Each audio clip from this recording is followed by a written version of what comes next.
Hi guys. So it's Wednesday. It's Wednesday here on Geek Week 7. It is the 13th. I had to look at that. The calendar. The Men of YouTube calendar. Actually, it's kind of creeping me out.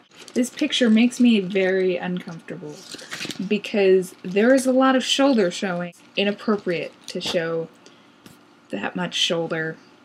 I can't wait until April, because then there's no shoulders in April. Right, on the subject of punishments, I would like to ask the question, should we even bother with punishments at this point? Because, I mean, no one's really doing them, and it's kind of like we don't really have a very big audience. I think right now what's important is just, communicating. And if someone misses a video, it's upsetting, but I don't know if we should punish them for it.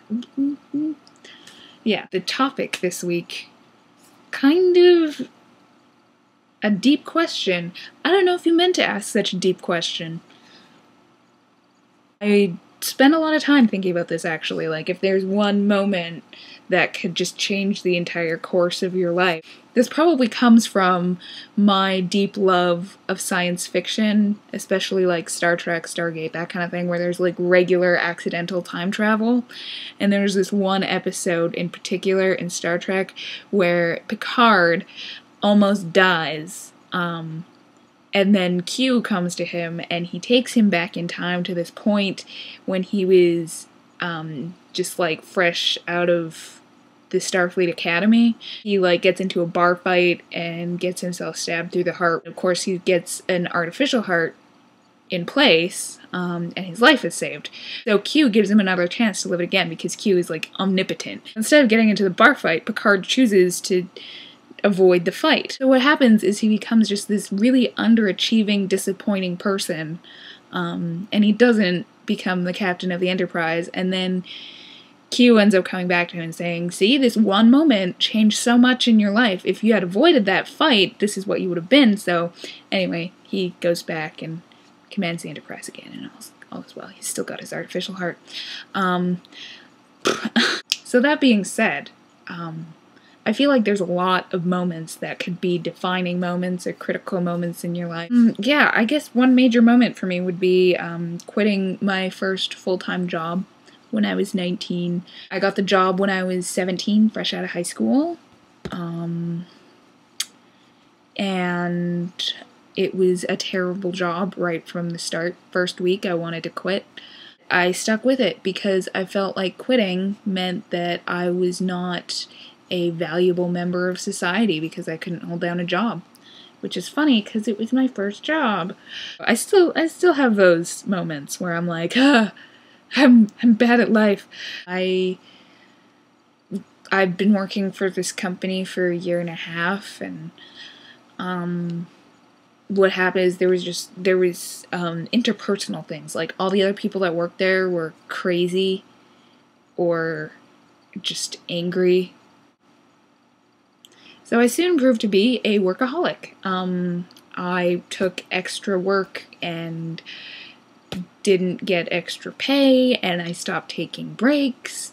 After not too long, I kind of slipped into depression, and then after a lot longer, it became severe depression, and then it became very severe depression.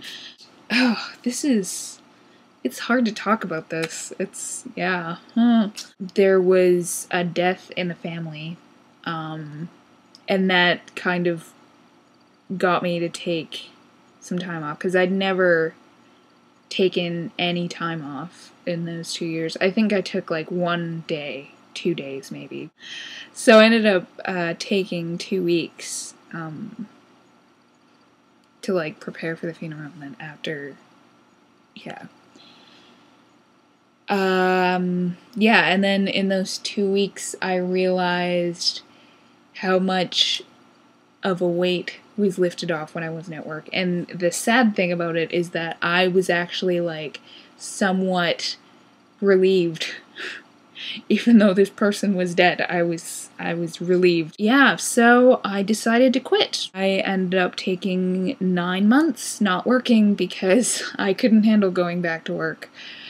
I did need to get out of that job, and after a lot of thinking about it, like obsessively, I realized that's probably the only way I ever would have gotten out of that job. So that was a life-changing thing to me.